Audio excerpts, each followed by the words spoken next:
Howdy. So, this is the presentation that we want to look at for how it is that we can take Third Ward's food sustainability and make it a neighborhood-based model that brings together the various stakeholders throughout the community and connects them in the way that would be the most effective and the most conducive to helping everyone collaborate, communicate, and make sure that they understand what's happening during both emergencies as well as normal day-to-day living.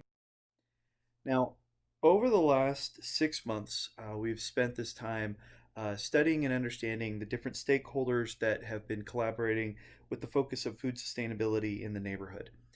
These include, but are not limited to, Boynton United Methodist Church, Riverside United Methodist Church, Houston Praise and Worship Center, Blodgett Urban Gardens, Urban Harvest, Common Market, Northern Third Ward Implementation, CCPPI, U of H College of Medicine, Greater Houston Coalition. With these and many other groups, what we see is that many of them are focused on food sustainability in different ways, but with different perspectives and different goals. Now, with that, in looking at these different groups, we saw three main questions to ask. Why are there issues with food surplus or scarcity when there are so many different groups focused on food insecurity? Second, what good could we do in collaborating together rather than each group having its own independent work?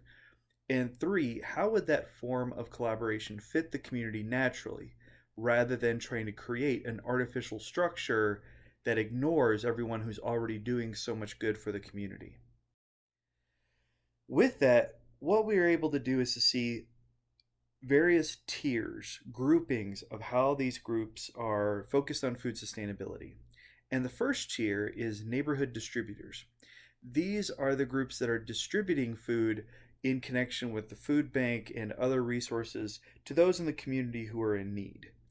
These are the ones who coordinate the actual distributions, the volunteers, as well as coordinate with one another each week to be able to understand that there is timing and volunteers and to be able to see how they can guarantee food accessibility each month throughout the month. Now, with this, is that these are the groups that maintain a knowledge base of resident needs and potential future locations for distribution. And they're also the ones who would check regularly with the food bank database and the food bot monthly to make sure that their information has been updated. Some of the stakeholders involved with this include Reverend Linda Davis with Boynton, Deborah Mitchell and Reverend Keith Somerville with Riverside, Jessica Somerville, who is working directly with the UMC and their Church and Community Health Initiative, and Bishop Frank Rush. These different individuals working with their churches and connected groups are focused specifically on the distributions themselves, as well as all of the issues that surround that. Now, ideally, the members of this tier would check in monthly with Third Ward Health Collaborative, U of H College of Medicine Third Ward Community Working Group, Faith in Action, and Greater Houston Coalition on Social Determinants of Health to discuss local neighborhood needs and complications to be resolved, as well as volunteers and distributions. So the main thing is to say that they continue to do what they do of manning the distributions, but then the collaboration side is to have them connect with these specific groups on a monthly basis, as well as with one another, in order to identify timing, volunteers, as well as any issues that can be resolved with the community as a whole. They'd also be the ones to verify their information with the Houston Food Bank and the Food Bot. Now, the second tier is the neighborhood suppliers. Now, these are those that are going to be providing the food itself to the distributors as well as to the neighborhood as a whole. Now, these are major sources of food, particularly grocery stores, supermarkets, community gardens, and the like. These are the ones that are usually most prepared for emergencies in advance because they are oftentimes having to prepare because of supply chain issues. So they're usually the ones that know in advance when something is coming or it's already on the way. Now, these would be the ones that would coordinate excess food supply with food communities and nonprofits to be distributed weekly. So if there is excess food supply with any of these suppliers, they would then find ways to give it to the distributors to make sure it doesn't go bad or go to waste. These are also the ones that are the most likely to develop classes on food preparation and how to utilize SNAP and WIC programs. So, in other words, these are just the ones that have their ear to the ground because they're actually supplying the food. And so they know not only what is coming, but also they can help people to prepare with classes, cooking wise, and the like. Current stakeholders include Kirk Jackson with Blodgett Urban Gardens and Imani Butler with Common Market. Now, this is not to say that they don't work with other groups like Urban Harvest and the like. That's not to say that. But rather, these are the ones who are neighborhood focused. They are specifically connected to Third Ward. Now, in checking in monthly, they would connect with Third Ward Health Collaborative and U of H College of Medicine, just like Tier 1, but they would also connect to local supermarkets along with the Greater Houston Coalition. Now, these would be focused on seasonal supply shifts, food storage, potential classes and events, and emergencies. These would be the ones that would focus on making these a reality. And again, I want to emphasize that I did not include Urban Harvest in this, not because they're not going to be a part of this, but because Tier 2 is focused on the ones that are specifically neighborhood based. Now, Tier 3, these are the neighborhood researchers. Again, Tiers 1 through 3 are focused on the neighborhood. These are the ones that would study the neighborhood food insecurity, identify gaps in food sustainability, and other similar issues that might arise. Now, they would be the ones who would coordinate efforts between local groups to help people progress to independence and healthy living. So while there are distributors who get the food to the people, and there are suppliers who get the food to the distributors, this would be the group that identifies whether or not these efforts are moving people toward food independence and healthy living, not just getting through the acts themselves.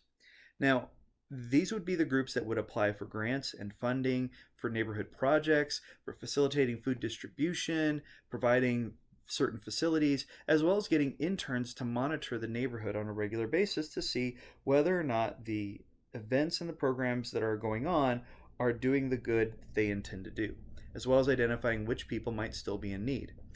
These are the groups that would disseminate information about food distributions happening throughout the city, the county, and schools. So, in other words, if there are other distributions that are happening around the Third Ward neighborhood, these would be the groups that would communicate it to the suppliers and the distributors in the neighborhood, and vice versa.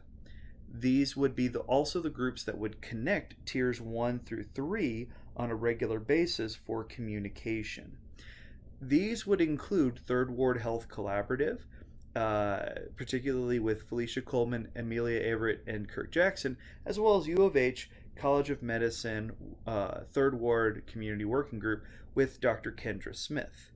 Now, these would be the groups that would check in monthly with the nonprofits, the faith communities, the for-profit food suppliers, the neighborhood gardens, as well as U of H Third Ward Community Working Group, Third Ward Health Collaborative, Greater Houston Coalition. These would be the neighborhood-based side of bringing people together to a common discussion table. But what about the city side of it? Because we recognize that neighborhoods have to interact with the city as a whole. Now,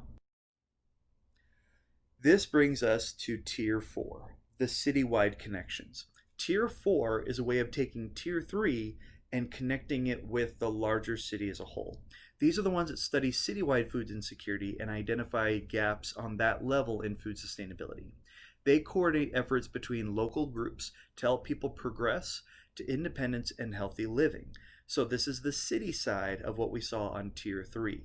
These are the ones that would connect the grants, the funding, and the program opportunities to Tier 3.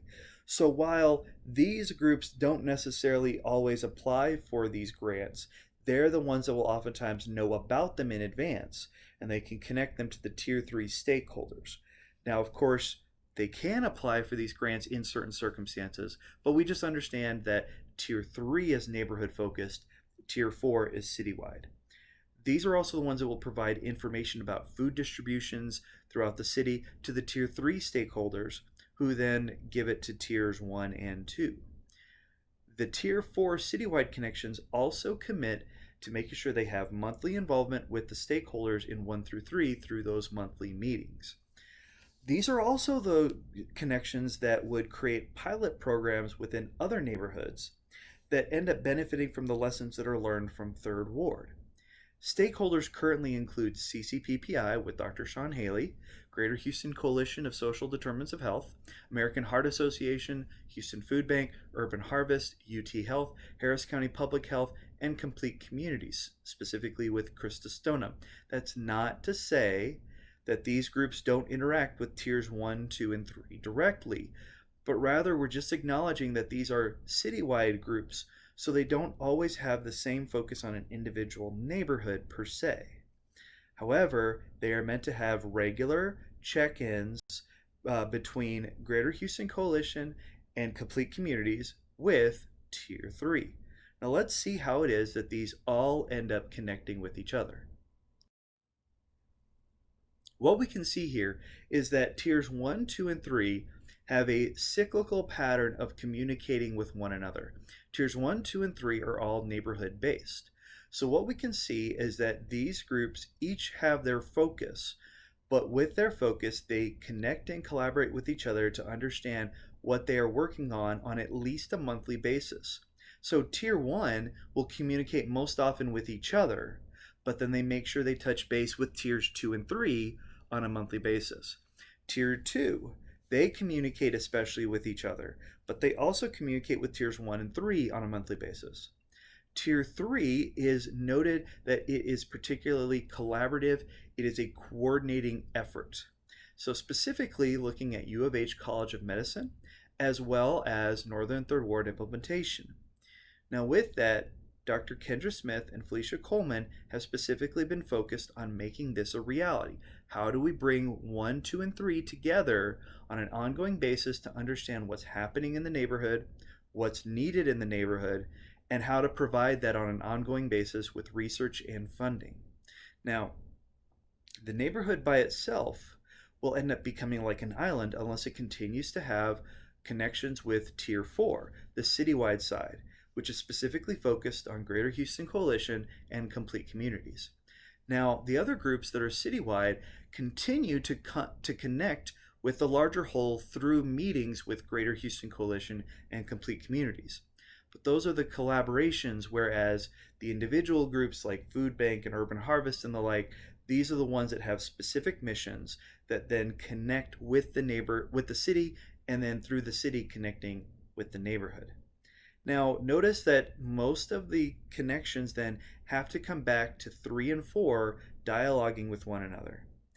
So these are going to be the places where we need to focus on transforming how they collaborate and how they bring everybody to the table. So in other words, out of all these groups, how do we know that all of them will continue to create this cooperation and this collaboration going forward? Well, to do that, we need to change the DNA of 4 specific groups. Now, these specific groups being Northern Third Ward Implementation, U of H College of Medicine Third Ward Community Working Group, Greater Houston Coalition of Social Determinants of Health, and Complete Communities. If those 4 groups take this model of collaboration and make sure that it continues to be an ongoing effort, that there's accountability to make sure that this collaboration is happening, then that way, if any one particular member ends up drifting off or disappearing for some reason, maybe they change jobs or there's an issue with funding, whatever it might be, if these 4 groups continue to make sure that this collaborative effort continues on an ongoing basis, then if any one part of it fails, the DNA will end up going in and repairing it. So in other words, they will find a new partner to fill in the gap. They will make sure that there will always be Tier 1 members doing distributions, Tier 2 members providing supply chain information and food, Tier 3 members getting research and collaboration among the neighborhood members, and Tier 4 creating a citywide perspective to keep everyone on the same page and to provide information from the city to the neighborhood and the neighborhood to the city. So if we can make sure that all 4 of these groups are on the same page in regard to how to collaborate, then if there's any issue, they will be able to identify it, work with each other to fix it, and continue the communication and the collaboration going forward, both during emergencies and during day-to-day activities. So with that, what we want to then do is go ahead and over the next few months, continue to dialogue with these groups to discuss making sure that everyone's on the same page with how this will work, making sure that the dialogue is happening between members, particularly between Deborah Mitchell, Jessica Somerville, Kirk Jackson, and Monty Butler, Felicia Coleman, Dr. Kendra Smith, Dr. Sean Haley, and Krista Stoneham. Because between those 8, we know that we have current stakeholders in all 4 tiers with people who have specifically said that they want to make this a reality and to make this successful. And we know that they will help to change the DNA of these 4 main groups so that this collaboration is successful for Third Ward and hopefully in other neighborhoods throughout Houston.